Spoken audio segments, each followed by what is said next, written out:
Shalom. आज शैतान के दूसरे फंदे के ऊपर बात करना चाहूंगा मैं आपसे, जो है आंखों की अभिलाषा। पहला यूहन्ना दूसरा अध्याय 16 पद कहता है कि जो कुछ संसार में है, अर्थात शरीर की अभिलाषा, आंखों की अभिलाषा, जीविका का घमंड, वो पिता की ओर से नहीं परंतु संसार की ओर से। ये शैतान का दूसरा फंदा है, आंखों की अभिलाषा। हमारी आंख हमसे बहुत पाप करवाती है। हमें अपनी आँख को सँभाल के रखने की आवश्यकता है, क्योंकि हमारी आँख हमसे पाप करवाती है। और शैतान का ये फंदा है कि हमारे आँखों के सामने बहुत सी चीज़ें लेके आता है, बहुत सी वस्तुएँ लेके आता है, जिससे हम आकर्षित होते हैं, लालायित होते हैं और पाप की ओर हम खींचते चले जाते हैं। जब भी हम किसी फ़ोटो को, पिक्चर को, वस्तु को या व्यक्ति को देखते हैं, तो हमारे मन में विचार उत्पन्न होने लगते हैं। और इन विचारों में इतनी ताकत होती है कि हमें नरक तक लेके जा सकती हैं। क्योंकि जब हम कोई विचार, जैसे हम कुछ देखते हैं, तो एक विचार मन में उत्पन्न होता है। जब मैं कॉलेज में था, तब मेरे दोस्त जब शराब पीते थे, तो शराब को देखकर मेरे मन में विचार उत्पन्न हुआ कि मुझे भी शराब को टेस्ट करके देखना है, इसको स्वाद चखना है। ये बात मेरे मन में आई। उसके बाद ये मेरे मन के विचार शब्द में बदल गए। मैं उनसे बोलने लगा कि मैं शराब को चखना चाहता हूँ। और उसके बाद मेरे शब्द मेरे एक्शन में बदल गए, मेरे काम में बदल गए। और उस पीने के बाद 2-3 बार मैं पिया तो मुझे अच्छा नहीं लगा, तो परमेश्वर की दया से मैं उसको डिसकंटिन्यू कर दिया।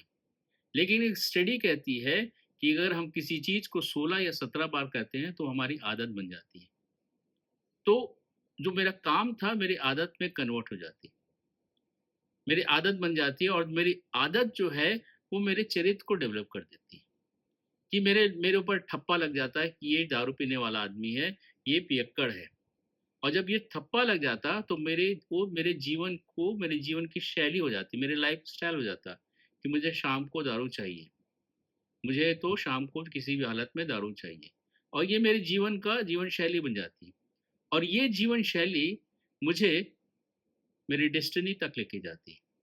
परमेश्वर का वचन कहता है पहला कुरिन्ती 6वाँ अध्याय में 9वें या 10वें पद में कि जो पियक्कड़ है परमेश्वर के राज के वारिस ना होंगे। ये मुझे परमेश्वर के राज से वंचित कर देती। मेरी एक थॉट, मेरा एक विचार मुझे परमेश्वर के राज से दूर लेके जाती। और एक स्टडी कहती है कि एक दिन में एक व्यक्ति 60,000 थॉट्स आते हैं उसके, 60,000 विचार उसके मन में आते हैं।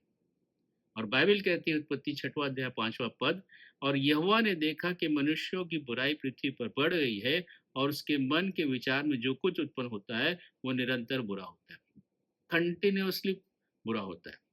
और इसी चीज को उत्पत्ति 8:21 में भी लिखा हुआ है। तो हर विचार निगेटिव। एक विचार मुझे नरक लेके जा रहा है, तो 60,000 थॉट्स एक दिन में। सोचने का विषय है कि हमको कितने अपने आप को सचेत रखने की आवश्यकता है, कितने अपने आँखों को कंट्रोल में रखने की आवश्यकता है। और यही चाल उसने हवा के ऊपर अपनाया। और बोलता है उत्पत्ति 5:3 में, शैतान बोलता है, वरन परमेश्वर आप जानता है कि जिस दिन तुम उसका फल खाओगे, उसी दिन तुम्हारी आँखें खुल जाएँगी। एक लालच दे रहा, प्रलोभन दे रहा है कि तुम देखने लगोगे, तुम्हारी आँख खुल जाएगी। और स्त्री क्या बोलती है 6वें पद में, सो जब स्त्री ने देखा कि उस वृक्ष का फल खाने में अच्छा और देखने में मनभाऊ, देखने में मनभाऊ मतलब मन को अच्छा लगने वाला, मन को एक तरफ से आकर्षित करने वाला, और वो उठा के खा लेती है। हम भी जब किसी चीज को देखते हैं, बिना सोचे समझे हम उस चीज को ले आते हैं। मॉल में जाते हैं, हमको जो चीज आवश्यकता नहीं है, फिर भी हम वो चीज देखते हैं वहां पे और उसको खरीद के ले आते हैं। 5,000 का हमारा बजट होता है, हम 10,000 की वस्तु खरीद के लाते हैं। क्यों? क्योंकि हाँ, हमारी आंख को अच्छा लग रहा है। इसी को और समझने की कोशिश करेंगे। लूत, जब अब्राहम और लूत के जीवन में उनके जो गाय बछड़े से सब बढ़ गए, उनके चरवाहों में लड़ाई होने लगी, तो अब्राहम उससे कहता है कि तू चॉइस कर ले, तू जिधर जाएगा उसके अपोजिट में जाऊंगा। तो लूत ने क्या किया? उत्पत्ति 13 और 10 में लिखा है, जब लूत ने आंख उठाकर यरदन के पास वाली सारी तराई को देखा कि वह सब सींची हुई है, और जब यहोवा ने सदोम और अमोरा को नाश न किया था, तब तक सूअर के मार्ग तक उस तराई यहोवा की वाटिका और मिस्र देश के समान उपजाऊ थी। जब लूत ने देखा कि वो जमीन बहुत अच्छी है, सींची हुई जमीन है, तराई वाली जमीन है, उस जमीन को देख के उसका मन ललचा गया, आकर्षित हो गया। लेकिन उसको ये नहीं दिखा कि सदोम और अमोरा जो सबसे भ्रष्ट शहर है, नगर है, वो उसके पास है। वो उसको नहीं देखा, वो उसको नहीं देखा। सिर्फ उसने तराई देखी और वहां चले गया। हुआ क्या? वहां से उसको भागना पड़ा। जब परमेश्वर ने उसमें आग से उस दोनों शहर को नाश किया, उसको वहां से भागना पड़ा। उसकी पत्नी नमक का खंभा बन गई, सिर्फ आंखों की वजह से। कहीं और जा सकता था लेकिन नहीं गया, उसी जगह को तैयार पसंद किया जो उसको मन में, जो उसको देखने में बहुत अच्छा लगा। दाऊद का पाप, दूसरा शामिल 11 अध्याय 1 से 27 में लिखा है। दाऊद की जो सैनिक थे वो लड़ाई में कर रहे थे, युद्ध क्षेत्र में थे। दाऊद अपने घर में था, ऊपर छत में पलंग में सो रहा था। वहां से उठ के उसने बत्शेबा को नहाते हुए देख लिया, और नहाते हुए देखा। उसके मन में थॉट आया, मन मचल गया, उसको उसको लालच, उसको पाने की इच्छा हुई। उसने उसको बुलाया, उसके साथ सोया और उसके पति को मरवा दिया। सिर्फ आंख से देखकर उसको देखा, उसको पाने की चाहत हुई उसके अंदर हुई, और क्या किया? पाप किया। मन में पाप आया, उसको बुलाया, सोया, व्यभिचार किया, उसके पति को मरवा दिया। ये हम करते हैं, हमारी आंख हमसे ये पाप करवाती है। जब हम इंटरनेट में, जब हम नेट में और बहुत से मोबाइल में बहुत कुछ देखते हैं, तो हमारे मन में बुरे बुरे विचार आने लगते हैं और हम उसी तरह भागने लगते हैं। और कुछ चीज़ पाने की चाहत से, हमें कुछ बहुत चीज़ अच्छी लगी, उसको चाहत को पाने के लिए हम गलत तरीके अपनाते हैं।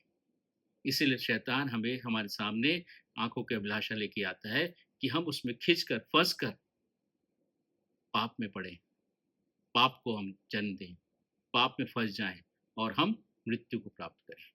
इसलिए हमें सचेत रहने की आवश्यकता है कि हम अपनी आंखों को अपने कंट्रोल में रखें। अय्यूब कहता है कि उसके 31 अध्याय के पहला पद में, मैंने अपनी आंखों से वाचा बांधी है कि किसी कुंवारी के साथ संबंध ना रखूं। हमें भी अपनी आंखों के सामने वाचा बांधने की आवश्यकता है। और शैतान ने यही परीक्षा यीशु मसीह के सामने भी रखा था। यीशु मसीह के जीवन से हमें सीखने की आवश्यकता है कि हम कैसे शैतान का सामना कर सकते हैं। शैतान, लूका 4:5-6 में लिखा है, तब शैतान उसे ले गया और उसको पल भर में जगत के सारे राज दिखाए और उससे कहा, मैं यह सब अधिकार और इन सब का वैभव तुझे दूंगा, क्योंकि वह मुझे सौंपा गया है, और जिसे चाहता हूँ उसे दे देता हूँ, इसलिए तू मुझे प्रणाम कर, तो यह सब तुझे दे दूंगा। बोलता है ये सब वैभव मेरा है, क्योंकि वो शैतान संसार का हाकिम था।